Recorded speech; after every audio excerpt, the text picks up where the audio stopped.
بعض لوگوں کا یہ کہنا ہوتا ہے کہ ہمیں والدین بھی نصیحت کرتے ہیں، اور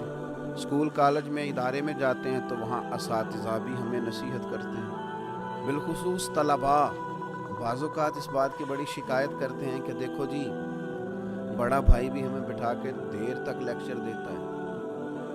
پھر ہمیں یہ کہا جاتا ہے کہ جمعے والے دن بھی وقت پر آؤ، وہاں بھی تمہیں نصیحتیں سننی ہیں۔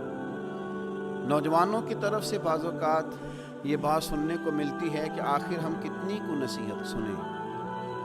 ہر آدمی ہمیں سمجھا رہا ہے، ہر آدمی ہمیں لیکچر دے رہا ہے، ہر آدمی ہمیں اپنے تجربات سے آگاہ کر رہا ہے، تو آخر ہم کتنا کو اس لیکچر کو سنیں، یہ بعض اوقات وسوسہ آتا ہے۔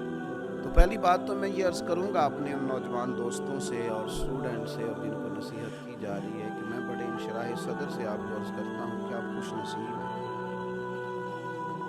کہ آپ کو بہت سارے سمجھانے والے ملے ہوئے۔ کم نصیب ہوتا ہے وہ شخص جسے کوئی سمجھانے والا نہیں ہوتا۔ اور پھر کبھی آپ نے دیکھا ہے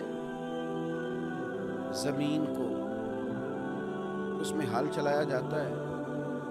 بیج بو دیا جاتا ہے، فصل اگاتی ہے، اس فصل کو کاٹ کے پھر سے بیج بویا جاتا ہے، اور پھر سے فصل اگتی ہے، اور پھر سے اس زمین کے سینے پر ہل چلتا ہے۔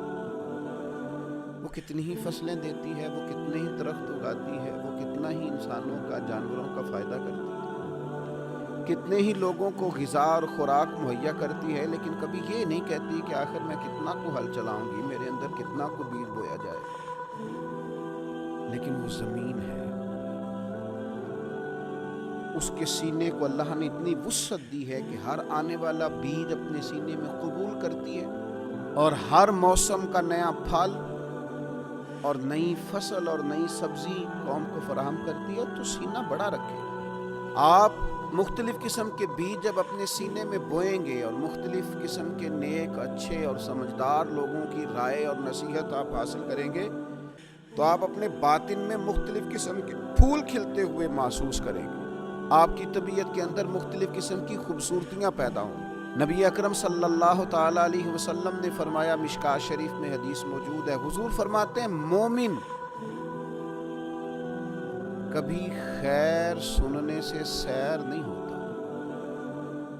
مومن کا کبھی پیٹ نہیں بھرتا خیر سننے سے، وہ خیر سنتا رہتا ہے، سنتا رہتا ہے، سنتا رہتا ہے، حتیٰ کہ اس کا ٹھکانہ جنت ہو جاتا ہے۔ وہ خیر سنتے سنتے ہی جنت کا مسافر ہو جاتا ہے، جنت میں پہنچ جاتا ہے۔ تو خیر سنیں، خیر سنیں، نصیحت سنیں۔ اللہ تعالیٰ نے زبان ایک دی ہے اور کان دو دیے ہیں، معنی یہ ہے کہ سنگل بولا جائے اور ڈبل سنا جائے۔ اچھے لوگوں کی باتیں سنیں، میں کہوں گا کہ دوڑ کے سنیں اور جلدی سے سنیں۔ صحیح العقیدہ اور خیر کہنے والے لوگوں کی باتوں پر توجہ سے کان دھریں اور جلدی سے اپنے حصے کی خیر اکٹھی کریں۔ یہ آپ سن کے تو دیکھیں، یہ جو آپ خوبصورت چیزیں سنیں گے، یہ سوچوں کو خوبصورت کر دیں گی، یہ طبیعت کو خوبصورت کر دیں گی، یہ مزاج کو ٹھنڈا کر دیں گی، یہ لطافت پیدا کر دیں گی۔